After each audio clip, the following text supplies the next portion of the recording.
안녕하세요, DJ님. 오늘 밤 라디오를 들으며 용기를 내어 사연을 보냅니다. 제 이름은 정석입니다. 47살 평범한 중년 남성이라고 생각하셨겠지만 제 인생은 지난 1년간 막장 드라마를 방불케 했습니다. 이 글을 쓰는 지금도 손이 떨리고 가슴이 조여옵니다. 하지만 더 이상 혼자 끌어안고 있을 수 없어 이렇게 펜을 들었습니다. 저는 20년간 한 회사에서 성실하게 일해온 평범한 직장인이었습니다. 아내와는 대학 때 만나 23년간 결혼 생활을 해왔고 대학생 아들과 고등학생 딸 이렇게 네 식구가 평범하게 살아왔죠.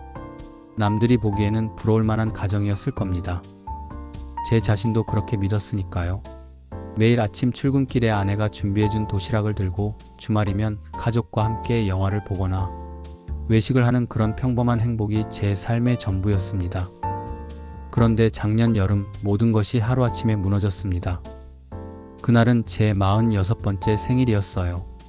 아내가 특별한 저녁을 준비했다며 일찍 들어오라고 했죠. 기대에 부풀어 퇴근 후 꽃다발을 사들고 집으로 향했습니다. 아내가 좋아하는 장미꽃이었어요. 빨간색 장미 46송이 제 나이만큼 준비했죠. 그리고 작은 선물도 샀어요. 아내가 오래전부터 갖고 싶어 했던 목걸이였습니다. 6개월 동안 조금씩 돈을 모아 구입한 특별한 선물이었죠. 현관문을 열자 집안이 어둡고 조용했어요. 깜짝 파티인가? 생각하며 설레는 마음으로 거실 불을 켰는데 테이블 위에는 서류 한 뭉치가 놓여 있었습니다. 가까이 다가가 보니 이혼 서류였어요. 그리고 그 옆에는 아내의 반지와 짧은 편지가 있었죠. 서가, 미안해. 더 이상 거짓된 삶을 살 수 없어.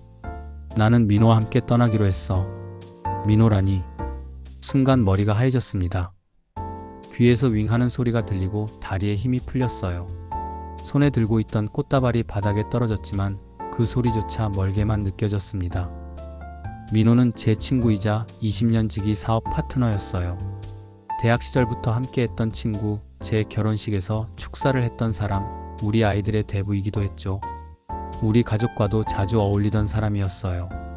아내와 민호가 믿을 수 없었습니다. 바닥에 주저앉아 몇 번이나 편지를 읽었는지 모릅니다. 눈물이 흘러 글자가 번졌지만 그 잔인한 문장은 제 머릿속에 각인되었어요. 정신없이 아내에게 전화를 걸었지만 받지 않았고 민호의 번호도 마찬가지였습니다. 아이들에게 연락했더니 둘 다 친구 집에 있다고 했어요. 아내가 미리 준비한 것 같았습니다. 완벽하게 계획된 배신이었죠. 그날 밤 저는 혼자 거실에 앉아 위스키 한 병을 비웠습니다. 23년 결혼 생활 그리고 30년 우정이 한순간에 무너진 현실을 받아들일 수 없었죠. 술에 취해 아내의 옷장을 뒤지고 서랍을 열어보았어요. 언제부터 그들이 관계를 맺었는지 어떻게 제가 눈치채지 못했는지 알고 싶었거든요. 그리고 아내의 일기장을 발견했습니다. 일기장을 펼치자 더 큰 충격이 기다리고 있었어요. 아내는 3년 전부터 민호와 관계를 맺어왔고 그동안 저를 속이며 이중 생활을 해왔던 겁니다. 더 고통스러운 것은 그들이 저를 비웃고 조롱했다는 사실이었어요. 서기는 너무 순진해서 아무것도 눈치채지 못해. 서기가 출장 간 사이 우리는 행복한 시간을 보냈어. 그런 문장들이 제 가슴을 칼로 찌르는 것 같았습니다. 밤새 울고 술을 마시고 또 울었습니다. 아침이 되자 눈은 퉁퉁 부어 있었고 머리는 깨질 듯이 아팠지만 저는 기계적으로 일어나 샤워를 하고 출근 준비를 했어요. 일상을 유지하는 것만이 무너지지 않는 방법이라고 생각했거든요. 하지만 회사에 도착하자마자 더 큰 충격이 기다리고 있었습니다.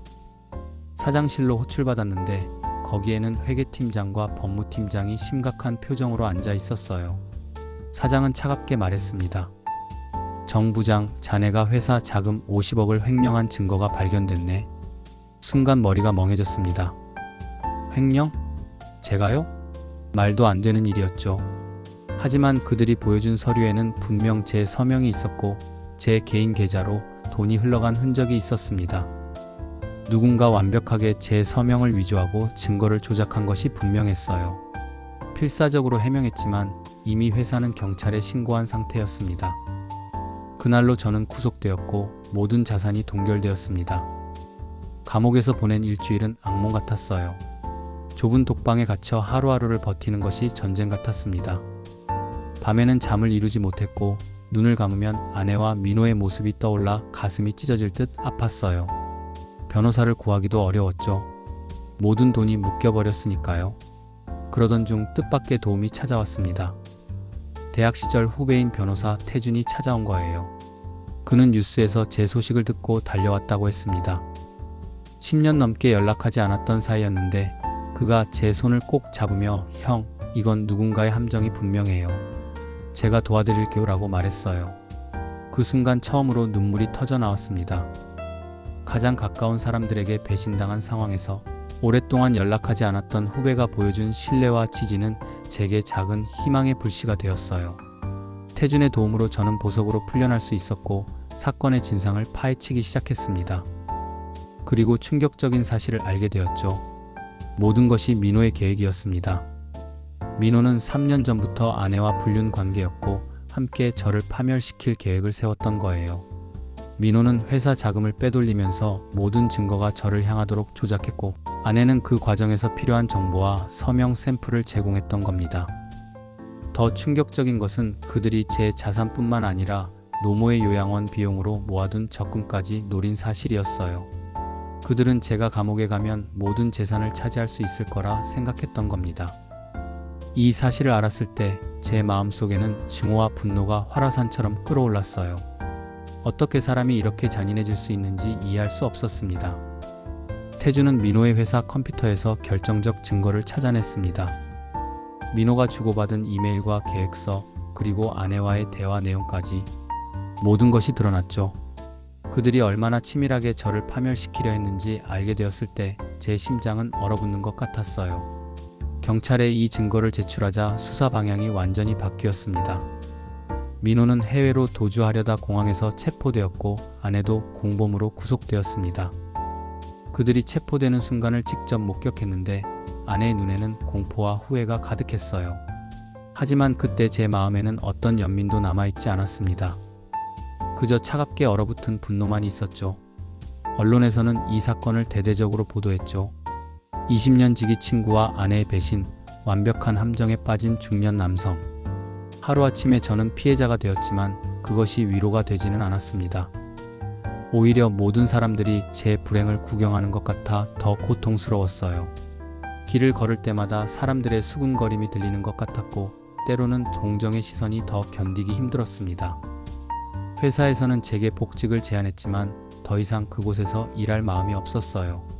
너무 많은 기억이 있었고 동료들의 시선도 견디기 힘들었거든요. 게다가 회사 역시 저를 의심했던 사실이 마음에 상처로 남아 있었습니다. 20년간 성실하게 일했는데 단 하루 만에 범죄자 취급을 받았다는 사실이 너무 고통스러웠어요. 가장 힘든 건 아이들과의 관계였습니다. 대학생 아들은 어머니의 배신에 분노하며 저를 지지해 주었지만 고등학생 딸은 충격에서 헤어나오지 못했어요. 학교에 가기도 힘들어했고 친구들의 수군거림에 상처받았죠. 딸아이는 밤마다 악몽에 시달렸고 상담 치료를 받기 시작했습니다. 그 모습을 지켜보는 것이 제게는 가장 큰 고통이었어요. 아이들에게 이런 상처를 준 것이 제 잘못인 것 같아 자책감에 시달렸습니다. 밤마다 저는 악몽에 시달렸어요. 꿈에서는 아내와 행복했던 순간들이 떠올랐다가 갑자기 그녀가 민호와 함께 저를 비웃는 장면으로 바뀌곤 했죠. 잠에서 깨면 베개가 눈물로 젖어 있었고 가슴은 납덩이처럼 무거웠습니다. 때로는 숨을 쉬기조차 힘들었어요. 한 달 동안 저는 거의 집 밖으로 나가지 않았습니다. 술로 하루하루를 버텼고 식사도 제대로 하지 않았어요. 20kg 빠져 뼈만 남은 몰골이 되었죠. 거울 속 제 모습은 마치 다른 사람 같았어요. 눈에는 생기가 사라졌고 얼굴에는 깊은 주름이 생겼습니다. 46살의 제가 60대처럼 늙어버린 것 같았어요. 그러던 어느 날 태준이 강제로 저를 병원으로 데려갔습니다. 의사는 제게 우울증과 외상 후 스트레스 장애 진단을 내렸고 치료를 권했어요. 처음에는 거부했지만 아이들을 위해서라도 제 자신을 추스르기로 결심했습니다. 약물 치료와 상담을 시작했고 조금씩 일상으로 돌아가려 노력했어요. 매일 아침 공원을 산책하고 규칙적인 식사를 하려 했죠. 하지만 여전히 밤이 되면 고통스러웠습니다. 23년간 옆에서 잤던 사람의 빈자리는 너무나 크게 느껴졌어요. 그렇게 6개월이 지났습니다. 민호와 아내는 재판을 받고 있었고 저는 새 삶을 시작하기 위해 노력하고 있었어요.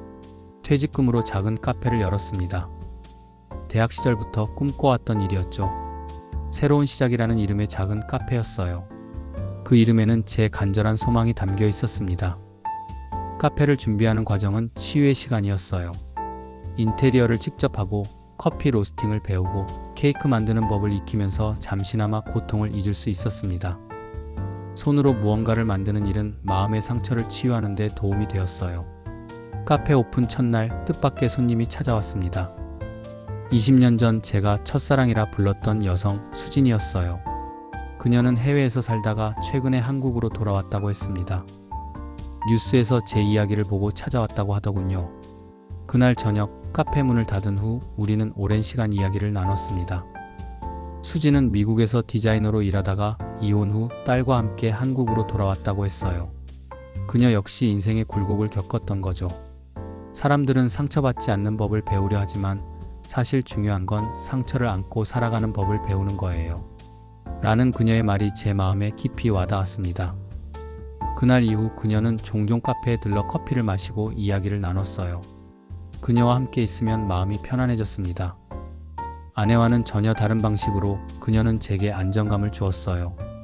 그러던 어느 날 민호의 어머니가 카페를 찾아왔습니다. 80대의 노인이었지만 아들의 죄에 대한 책임을 지고자 직접 찾아오신 거였어요. 그분은 제 앞에 무릎을 꿇고 용서를 구했습니다. 내가 아들을 잘못 키웠습니다. 용서해 주세요. 그 순간 제 마음속에 쌓여있던 분노의 벽이 조금씩 무너지기 시작했어요. 민호의 어머니는 아들의 죄 때문에 동네에서 손가락질을 받고 친구들에게 외면당하고 있다고 했습니다. 그녀의 주름진 얼굴에는 깊은 슬픔과 후회가 새겨져 있었어요. 그 모습을 보며 저는 깨달았습니다. 증오와 분노는 결국 저 자신만 해치는 것이라는 사실을요. 그날 저는 민호의 어머니와 함께 차를 마셨습니다. 용서까지는 아니더라도 적어도 증오에서 벗어나기로 마음먹었죠. 그날 밤 오랜만에 편안한 잠을 잤습니다. 꿈에서 저는 푸른 바다를 바라보고 있었어요. 파도 소리가 제 마음을 씻어내는 것 같았죠. 아침에 눈을 떴을 때 가슴이 조금 가벼워진 것을 느꼈습니다. 다음날 딸아이가 처음으로 카페를 찾아왔어요. 학교 수업을 마치고 친구와 함께 온 것이었죠. 딸은 어색하게 웃으며 아빠 여기 분위기 좋네요. 친구가 이 카페 커피가 맛있다고 해서 왔어요. 라고 말했습니다. 그 순간 제 눈에 눈물이 고였습니다. 딸아이가 저를 찾아온 것은 6개월 만의 일이었어요. 그동안 집에서도 거의 말을 하지 않았던 아이였는데 이렇게 먼저 다가와 준 것이 너무 감사했습니다. 그리고 지난주 재판 결과가 나왔습니다. 민호는 7년형, 아내는 5년형을 선고받았어요. 언론에서는 또다시 이 사건을 크게 다뤘고 많은 사람들이 저에게 위로의 메시지를 보내왔습니다. 하지만 이상하게도 판결 소식을 들었을 때 제 마음에는 승리감보다는 공허함이 더 컸어요. 그들이 감옥에 간다고 해서 제 상처가 치유되는 것은 아니었으니까요. 하지만 가장 충격적인 일은 그 다음날 일어났어요. 아내가 교도소에서 자살을 시도한 겁니다. 손목을 그었다고 했어요. 다행히 목숨은 건졌지만 중태에 빠졌다는 소식을 들었죠. 아무리 미워도 23년을 함께한 사람이었기에 마음이 복잡했습니다. 병원에 찾아가야 할지 고민했어요. 한편으로는 그녀의 선택이니 상관하지 말자는 생각도 들었지만 다른 한편으로는 마지막으로 한번 만나보자는 생각도 들었죠. 밤새 고민한 끝에 저는 병원을 찾기로 했습니다. 미움과 증오를 내려놓고 마지막 작별 인사를 하기 위해서였어요. 병원에 찾아갔을 때 아내는 의식이 없는 상태였어요. 창백한 얼굴로 누워있는 그녀를 보니 문득 대학 시절 처음 만났을 때의 모습이 떠올랐습니다. 그때 그녀는 밝고 순수한 미소를 지닌 여학생이었죠. 언제부터 우리가 서로에게 낯선 사람이 되었을까요? 그녀의 침대 옆에는 저에게 보내는 편지가 있었습니다. 간호사가 전해준 봉투를 떨리는 손으로 열었어요. 서가, 용서를 바라지 않아. 다만 우리 아이들을 잘 부탁해. 내가 왜 이런 선택을 했는지 나도 모르겠어. 욕심이었을까? 사랑이었을까? 이제 와서 생각해보니 그 어느 것도 아닌 것 같아.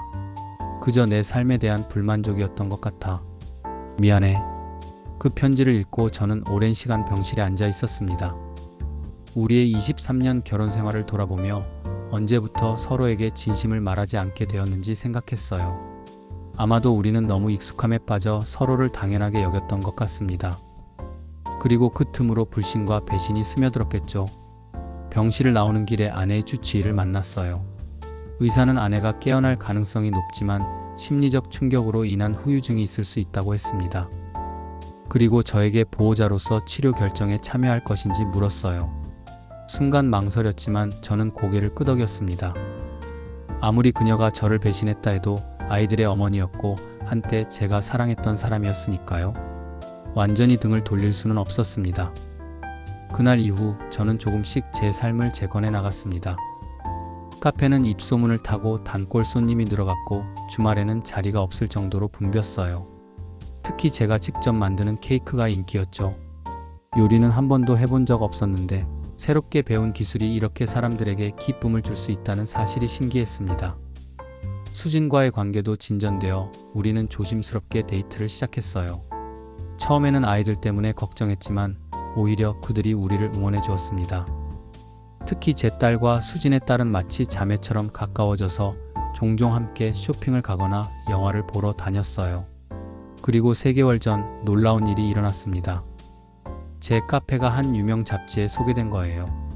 인생의 쓴맛을 달콤한 커피로 바꾼 남자라는 제목의 기사였죠.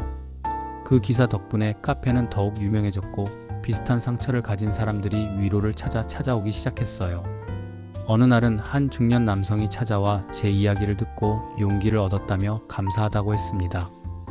그는 아내의 외도로 이혼한 후 우울증에 시달리고 있었는데 제 기사를 읽고 희망을 느꼈다고 했어요. 그런 이야기를 들을 때마다 제 상처가 헛되지 않았다는 생각이 들었습니다. 지난 주말 저는 수진에게 청혼했어요. 바다가 보이는 레스토랑에서 저녁을 먹은 후 조용히 반지를 건넸습니다. 수진은 눈물을 글썽이며 고개를 끄덕였어요. 그리고 우리는 아이들에게 이 소식을 전했습니다. 놀랍게도 네 아이 모두 기뻐했어요. 특히 제 딸아이가 수진을 꼭 안아주며 이제 진짜 가족이 되는 거예요? 라고 물었죠. 그 말에 우리 모두 웃음을 터뜨렸습니다. 그래요, 우리는 새로운 가족이 되어가고 있었어요. 상처와 배신으로 시작된 이야기가 이렇게 새로운 희망으로 이어질 줄은 몰랐습니다. 지금 저는 새로운 시작점에 서 있습니다. 카페는 조금씩 자리를 잡아가고 있고 아이들도 천천히 상처를 치유해가고 있어요. 수진과의 관계도 깊어지고 있고 우리는 내년 봄에 작은 결혼식을 올릴 계획입니다. 물론 아직도 가끔은 악몽을 꾸고 문득문득 배신의 고통이 찾아올 때가 있어요. 완전한 치유는 아직 멀었을지도 모릅니다. 하지만 이제는 그 고통이 저를 무너뜨리지 않아요. 오히려 그 상처가 저를 더 강하고 깊은 사람으로 만들어 주었다고 생각합니다. 아내는 여전히 복역 중이지만 아이들은 가끔 면회를 가기 시작했어요. 저는 동행하지 않지만 그들의 관계가 회복되기를 바라는 마음입니다. 미움과 증오는 결국 우리 자신을 해치니까요. 민호에 대해서는 아직도 그의 이름을 들으면 가슴이 조여옵니다. 30년 우정의 배신은 쉽게 잊을 수 없는 상처예요. 하지만 더 이상 그에게 복수하고 싶다는 생각은 없습니다. 그저 그와 관련된 모든 것을 제 삶에서 지워버리고 싶을 뿐이에요. 지난주에는 특별한 일이 있었습니다. 제 어머니의 80번째 생신이었어요. 요양원에 계신 어머니를 위해 작은 파티를 준비했죠. 수진과 아이들 모두 함께했고 케이크와 꽃다발을 준비했습니다. 어머니는 치매로 인해 저를 알아보지 못할 때가 많지만 그날은 특별했어요. 제 손을 꼭 잡으시며 우리 아들 많이 힘들었지? 이제 행복해야 해. 라고 말씀하셨어요. 그 말씀에 저는 참았던 눈물을 터뜨리고 말았습니다. 어머니의 품에 안겨 오랫동안 울었어요. 어쩌면 그것이 진정한 치유의 시작이었는지도 모릅니다. 어머니의 따뜻한 손길은 제가 어린 시절부터 의지해온 안식처였으니까요. 파티가 끝나고 요양원을 나오는 길 수진이 제 손을 꼭 잡아주었어요. 당신 어머님이 정말 자랑스러워 하실 거예요.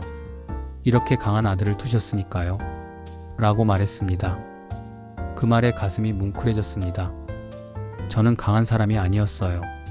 오히려 너무나 약해서 무너질 뻔했죠. 하지만 수진의 눈에 비친 제 모습은 달랐나 봅니다.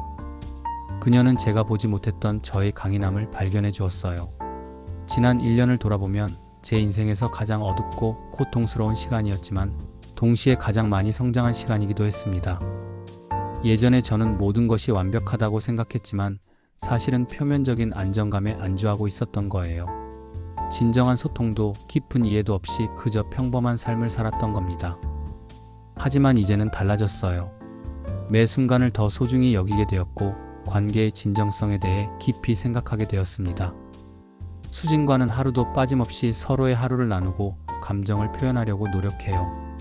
아이들과도 더 많은 대화를 나누고 그들의 이야기에 귀 기울이게 되었죠. 카페는 이제 단순한 사업이 아닌 저의 치유 공간이 되었습니다. 매일 아침 커피 원두를 로스팅하는 시간은 명상과도 같아요. 원두가 변화하는 과정을 지켜보며 저 역시 변화하고 성장하고 있다는 것을 느낍니다. 뜨거운 열에 의해 원두가 갈색으로 변하고 그 과정에서 깊고 풍부한 향이 나오는 것처럼 인생의 시련도 우리를 더 깊고 풍요롭게 만드는 것 같아요. DJ님, 제가 이렇게 긴 사연을 보내는 이유는 비슷한 상처를 가진 누군가에게 말해주고 싶어서예요. 인생은 때로 우리가 상상할 수 없는 방향으로 흘러가지만 그 흐름 속에서도 우리는 다시 일어설 수 있다고요. 47년을 살아오며 저는 처음으로 진정한 배신과 상실을 경험했습니다. 하지만 동시에 진정한 우정과 새로운 사랑, 그리고 자신의 가치를 발견하는 법도 배웠죠. 인생은 끝날 때까지 우리에게 새로운 기회를 준다는 것을 깨달았습니다. 가장 어두운 순간에도 빛은 존재합니다. 제 경우에는 그 빛이 태준의 우정이었고 수진의 사랑이었으며 무엇보다 아이들의 존재였습니다. 그들 덕분에 저는 절망의 나락에서 다시 일어설 수 있었어요. DJ님, 긴 사연 읽어주셔서 감사합니다. 오늘도 좋은 방송 기대할게요. 항상 건강하시고 따뜻한 목소리로 많은 이들에게 위로가 되어주세요. 그리고 혹시 이 방송을 듣고 계신 분들 중에 비슷한 상황에 처한 분이 있다면 포기하지 마세요. 가장 어두운 밤이 지나면 반드시 새벽이 옵니다. 제 카페 새로운 시작은 강남역 근처에 있어요. 언제든 들러주시면 따뜻한 커피 한 잔과 함께 이야기 나눠요. 여러분은 혼자가 아닙니다.